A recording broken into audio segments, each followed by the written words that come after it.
quality hoodie. I love Patrick, but like this hoodie is good quality. But let's focus on the hoodie. Let's focus on our players today. Colby Tuttle and Riley Wilcox. We're seeing a little bit team preview. We have the Zamazenta versus CSR, and honestly, Wilcox's CSR is an adaptation that we haven't seen a lot of, while Colby's is a little bit more standard. Exactly. I mean, Colby's team with that Zamazenta. What's really interesting to note about it, though, is the Terra Dragon on that Zamazenta. You see Terra Grass come every so often. I've seen a couple of Terra Fairies pop up here and there, but Terra Dragon, I feel like, might be the best Terra type on Zamazenta, just because it resists everything that Zamazenta is normally weak to, with the exception of Fairy. Yeah, and not only that, being able to also be immune to the Firewater Grass Core, not only with Terra Dragon Zamazenta, but also having the Dragonite that could do massive amount of damage due to the fact that it's holding the Choice Band, and it has the Chen Pao next to it with the Sword of Ruins ability. We also see that there is a Mystic Water Urshifu and a Flutter Mane on Colby's side. I'm very excited to see this team play it out, but let's focus a little bit more on Riley's, because his team, again, it's a little bit of a not regular one. We do see the Roaring Moon. Clefairy is a common partner with it, but the Roaring Moon instead of the Raging Bolt is something that you don't see as often. Exactly, because right now Raging Bolt has been the primo dragon type for the Paradox Pokemon. I mean, you see a Roaring Moon pop up every so often, usually on a Kyogre team, not on a Calyrex Shadow Rider team. Nope, it's a little bit different. Roaring Moon did have its specialty both in the Kyogre and the Ice Rider team, like you mentioned, but the fact that it has the ability to give it up a fast Tailwind, even though it's not priority, allows it against the CSR mirrors to at least outspeed the opposing CSR and do massive damage. But it's also it's the Terra Fairy variant with Calm Mind, which I don't know how I feel about that. I'm a little interesting about that Calm Mindset, but also we have to note, on Colby's side, his Flutter Mane has Icy Wind and it's Booster Energy, which most likely means it's a speed booster Flutter Mane. Just if you look at it off rip, you see Icy Wind, you see Booster Energy, normally you assume it's going to be the speed booster. This Calyrex is holding the Covert Cloak, so those Icy Winds mean nothing. Yeah, and we're going to head into straight in our match, and we will be seeing a Dragonite Powknight on the side of Colby with Roaring Moon and Urshifu. Seems like Colby wants to just go on the offensive right off the bat, while Riley is just trying to play a little bit more passive. Well, not passive, still threatening most of the pieces into the Chen Pao, while also having that Roaring Moon to do massive amount of damage, or possibly even set up Tailwind. Now, what's interesting about this lead, though, on the side of Colby Tuttle, Jonathan, I'm very curious. Are we back in Regulation C? No, I don't think so. Are we back in Regulation C right now? Because this is a Dragonite and a Chen Pao, and we see it's a Terra Normal on the Dragonite here, which was probably one of the most busted move combinations plus Terra type. Choice Band, Terra Normal, Extreme Speed, add the Sword of Ruin. We saw it at the League Cup last month with Christopher Baez. He just went absolutely crazy with that. No, yeah, exactly. And we're going to see it possibly do damage as the Chen Pao gets swapped out for the Urshifu, while the Roaring Moon goes for a Protect, possibly trying to make sure that Roaring Moon stays on the field and do damage, but also a double Protect. It makes a lot of sense here. Riley wants to scout out what Colby locked into, which is the Outrage that goes into the Roaring Moon slot. So of course it will not be doing damage, but more importantly, it's being locked into a move that after 2 to 3 turns, it will just start getting confused, and that could start damaging itself. Exactly. And we also have to remember, though, Outrage randomly chooses the target Pokemon that it attacks. So in the event that Riley tries to go for a Protect on the Outrage, because Outrage is going to come out this next turn unless Colby switches out here into something like the Chen Pao in the back. If he goes for Outrage, he takes a Pokemon out most likely, but then you just use Protect and you stall out a turn. Yes, exactly. Hopefully he needs to land it on, I believe, on the side of the Roaring Moon, because I'm pretty sure, Riley's Urshifu is Sash. What it is swapping out, going into the Clefairy makes sense, taking that 50-50 chance, making sure that if it goes into the Urshifu slot, it will be taking 0 damage. We do see a Terra coming out on the side of Wilcox, going for the Terra Flying, trying to make sure that if it does go into it, if the Outrage goes into the Roaring Moon, it will knock it out.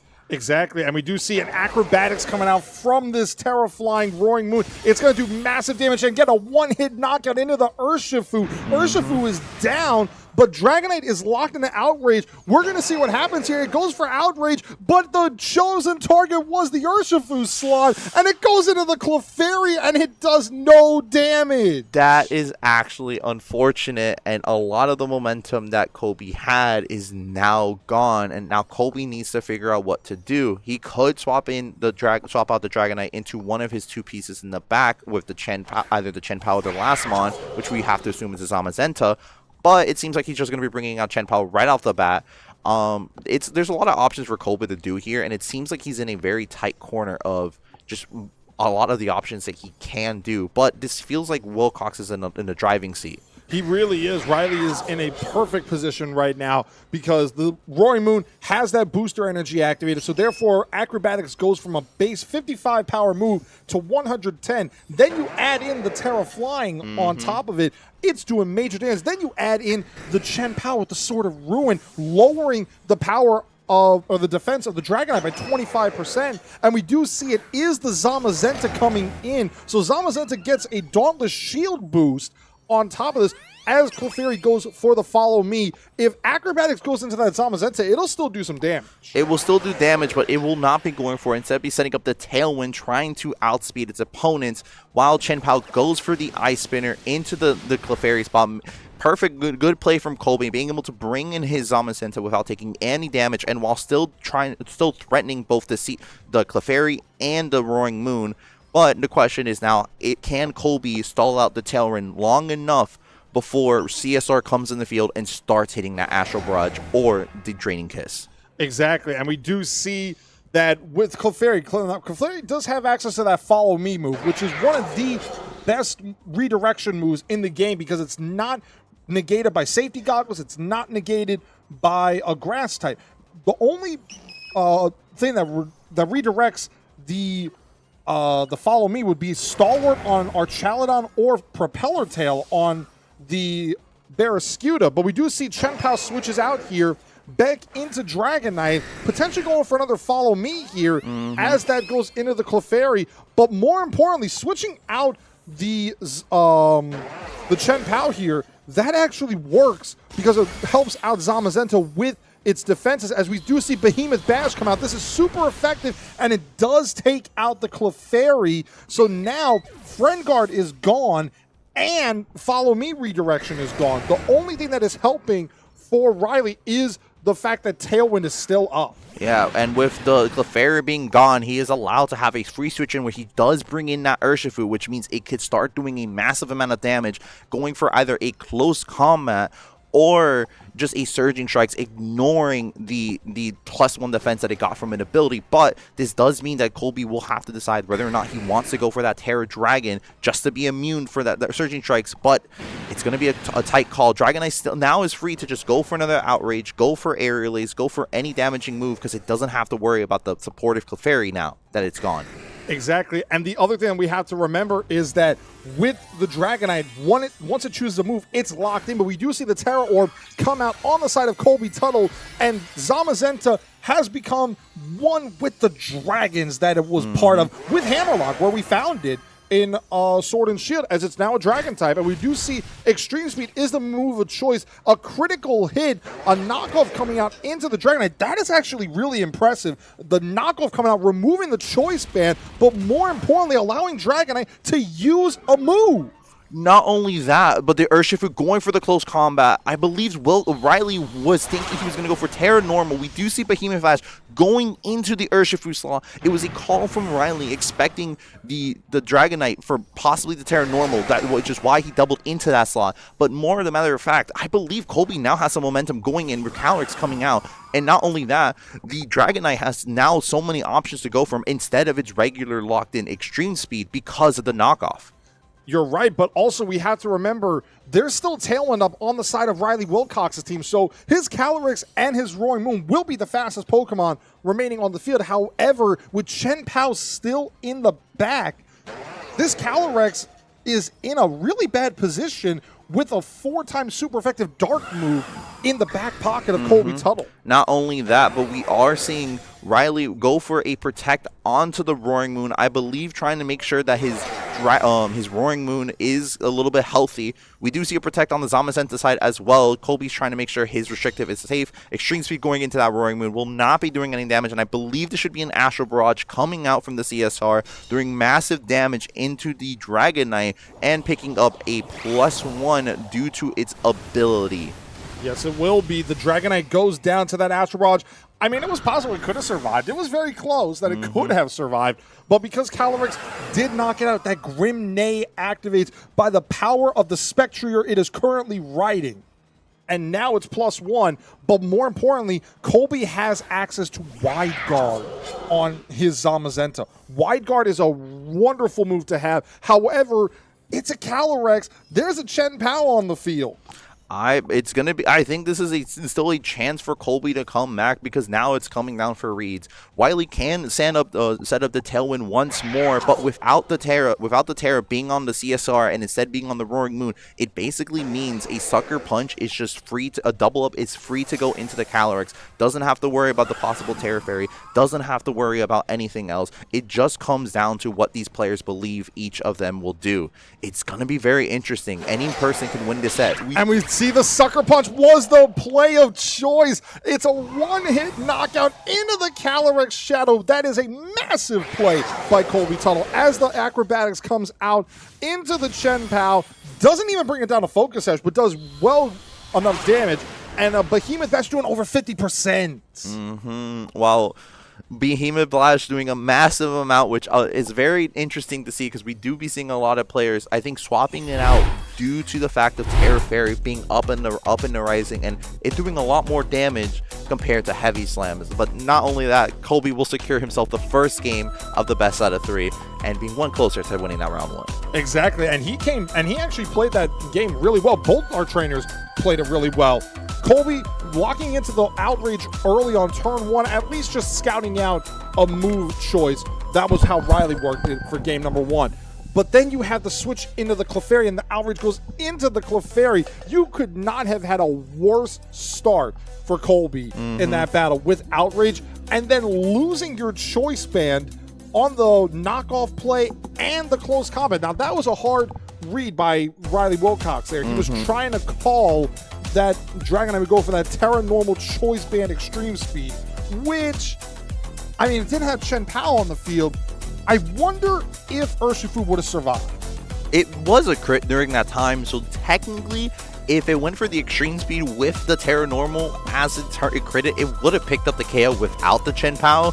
But it is a lot safer to just go without the Terra, especially if you need, since not only you need it for your Zamazenta later on in the set, but it's just something that you can't really read. I even anticipated the Zamazenta Terra Dragoning and going for the close combat into this. Like, I was not expecting it to go into the Dragon Knight. I was not either. I was actually thinking maybe just like a Surging Strikes would potentially come out here, or even just go for an Acrobatics or something like that, because if you keep the Choice Band out and you take care of the Zamazenta hypothetically, then Dragon Knight cannot win the 1v1 versus Calyrex Shadow Rider. Yeah, it's a little bit interesting, but I'm more interested in trying to see what these players will adapt to. What will Riley change to try to gain a momentum and possibly take this to a game 3? And what is Colby trying to expect from him, and what he will believe he can bring in order to secure himself this game 2? I'm honestly excited to see this as we get into it right off the bat. And we do see Riley leads the same with the Urshifu Rapid Strike and the Roaring Moon, but we see a switch up on the side of Colby Tuttle. Zamazenta is out first, and Fluttermane is coming for Colby. We see Fluttermane on the battlefield. It's very nice to see the queen herself that is threatening that Roaring Moon, because it is a fairy type with Moonblast and Icy Wind, so it can just slowly just stall out. It could lower the speed of each of Riley's mons with Icy Wind to the point where Tailwind will just be negated as if it was never even set up. One thing I will have to point out is that both of these mons have an item or an ability that gives them a raise in stats, and once they get switched out, they will not be able to obtain it. Exactly. And that's what's massive on both Riley's side and on Colby's side. Losing that Pokemon means you risk losing that boost. And honestly, I feel like losing Fluttermane's boost is more effective right now, just because you have the body press at +1 right now. And we do see Zamazenta once again activating the Terra Dragon. However, this is on the first turn of the battle that Zamazenta is becoming a very draconic figure with that shield. We do see a Terra coming out on the side of Riley. I believe it's going to be that Terra flying. Oh, it's going to be the Urshifu Terra Water. Stellar. I cannot read. We were reading Colby's sheet. We weren't reading Urshifu's. I believe the gameplay here is either Protect, which is we are seeing from the side of Riley, but I believe it's also going to be a close combat going into the Zamazenta, trying to do massive amount of damage. Going into it, we do see Icy Wind come out, lowering the speed of Urshifu, which Zamazenta was already faster. Now we're confirming that it is slower. But it went up body press into the Roaring Moon slot. But what's important to note here, though, is that by going with the Icy Wind, you break the focus sash on Riley's Urshifu. And meanwhile, here comes the Terra Stellar Surging Strikes, and it's going to do enough to get the one-hit knockout here on this Flutter. Now, Flutter Mane doesn't really have the greatest physical defense, but there are certain builds that you can make of Flutter Mane where it can live Urshifu Surging Strikes. The Terra Stella definitely increased the chance of being lowered, and I believe it actually did have a chance of living, but that second Surging Strikes might have been the highest roll possible for it, being able to secure the set and knocking out that Flutter Mane.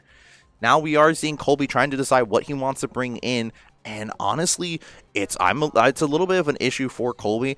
He can set up he can still go for a Tailwind on the side of Riley and be able to set up damage, but we do see Chen Pao coming in, being able to increase the defense, lowering the defenses, which means the damage output from all of these wands are going to do way more than anticipated. But it's just going to be a little bit interesting because technically, what is stopping Riley from just setting up Tailwind and just letting Urshifu go through? Exactly here, because you can theoretically go for a body press into this Urshifu, even though Urshifu does have access to Protect, which will allow it to avoid a move damage from this turn, because there is no Urshifu on the side of Colby Tuttle right now. So Unseen Fist, we don't have to worry about that ability. However, you can get a Tailwind up and just let Roaring Moon go down here, but then you have to worry about the Zamazenta having access to that all-important wide guard, and by going for the Terra on Urshifu, you once again leave your Calyrex open to a dark type attack. We will be seeing that Roaring Moon swab out, going into, I believe, the Clefairy. Yes, it is. Clefairy is coming out, trying to make sure to keep the Roaring Moon alive and lower the damage output that's going into the Urshifu slot if there was. We do see Behemoth Bash going into the Clefairy spot, knocking it out right off the bat. A good play by Colby, covering both of the options of whether or not the Clefairy is going to come in or not. And we do see Surging Strikes going into the Chen Pao. I believe this actually will not pick up because of the fact that it used the first Surging Strikes on the Flutter Mane, which had the Terra Stellar boost. Now, this is just a regular Surging Strikes. Exactly, but we also see that on Riley's side, he's got access to Aqua Jet here, so he brings out the Roaring Moon once again. Now, Roaring Moon does not have access to that booster energy anymore. It will be slower than the Zamazenta, most likely, even though Zamazenta has a very decent speed stat of its own right. That booster energy just gave it the extra vantage point that it needed. So this is going to be a very interesting decision to be made on the side of Colby. Does he want to risk losing his Chen Pao? Which he doesn't. He does not want to risk losing that Chen Pao. We do see his final mon come in, being the Dragon Knight, coming in, making sure that whatever damage output that gets taken, which is an Aqua Jet into the Dragon Knight, it will be resisted. Tailwind does get set up.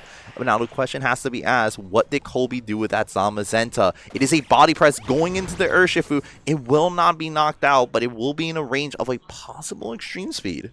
It will be, and what's important to note is that the Urshifu will be the fastest Pokemon on the field, but whatever move Dragonite chooses, it will be locked into by virtue of this choice band. It is going to be a little bit tricky, but thankfully he does have a lot more options. With Clefairy out and gone from the field, he doesn't have to worry about the possible Fairy type mon coming in and just being immune to the Outrage if it goes into that slot. Now, he could lock into the extreme speed, doing damage into the Urshifu, but if Riley calls in and swaps in his CSR, then that is just one turn of no damage being put out, but more importantly, another turn that Roaring Moon can just do damage itself. We do see a switch out here on Riley's side. Urshifu is being switched out. He is trying to call that extreme speed into the Urshifu slot, bringing in that Calyrex Shadow Rider to potentially negate this normal type move.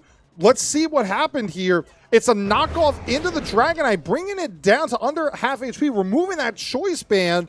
The Behemoth Bash coming out into the Roaring Moon, doing just under 50% to this Roaring Moon, but it was an Outrage! It's locked into Outrage, and it knocks out Roaring Moon in one hit!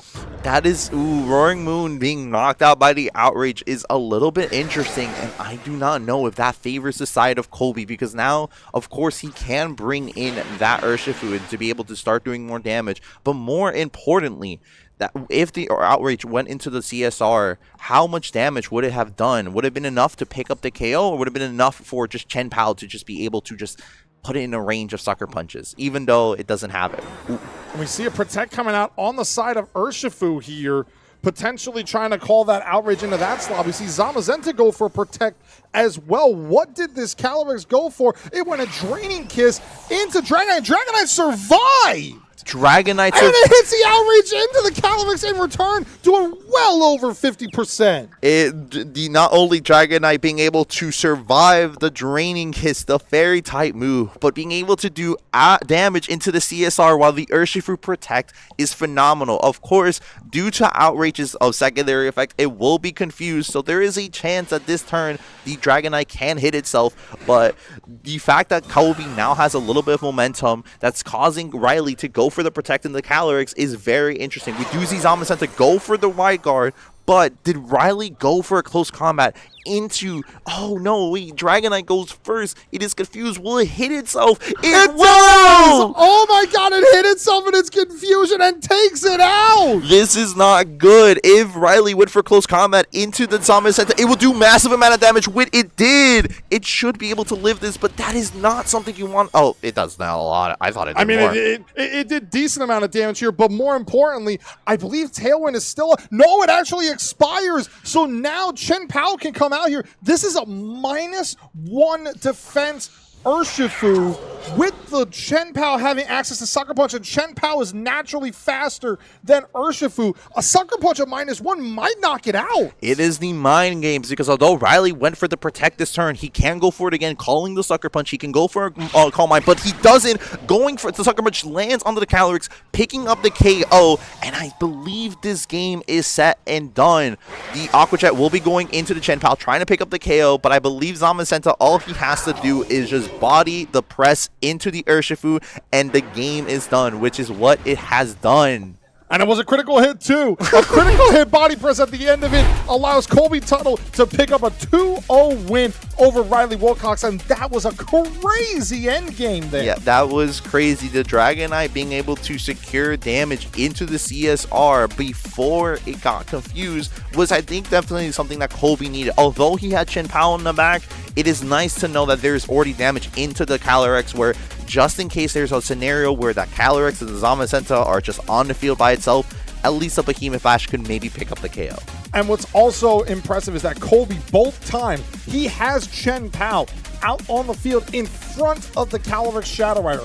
Both times, he risked going for Sucker Punch into Calyrex Shadow Rider. Yes, it's a 4-time super effective move, but Riley has 2 moves on his Calyrex that would negate that move from doing any sort of damage whatsoever. And in the event that it's essentially a 1v2 with the Chen Pao and the Zamazenta, then Colby's in a really in a very unlosable position, because Calyrex would have to go for an attacking move, and then he would always win that matchup. But having Urshifu out there, if he would have protected the Calyrex, or even just risked a Calm Mind there and go for the Aqua Jet, it's a 2v1. And I think Calyrex might have had a shot at forcing game 3 because of the Draining Kiss. It's a special type attack on the Fairy side while recovering HP. I think it could have helped Calyrex survive and knock out that Zamazenta. Sadly, we'll never know, because the set did not play out that way, but it's honestly nice to see these players be able to play it out, especially Colby getting his first win in round 1. And shoutouts to Florida VGC, man. We have had Dragonite Chen Pao showing up at the League Cup. We've had it shown up at the League Challenge. I mean, were there any Dragonite Chen Pao at the League Challenge yesterday in Tampa? No. There were not. Wow. Ooh. I don't think so. Dragonite Chen Pao is a very interesting archetype with the Zamazenta that I feel like it's just up and down. It's definitely a meta call. Is it the same as your team sheet error? No. Ah, man. Well, ladies and gentlemen, we're going to take a quick break, and we will be back with round 2 of the League Challenge here at Versus Games in Oviedo, Florida. So stick around. We will be right back.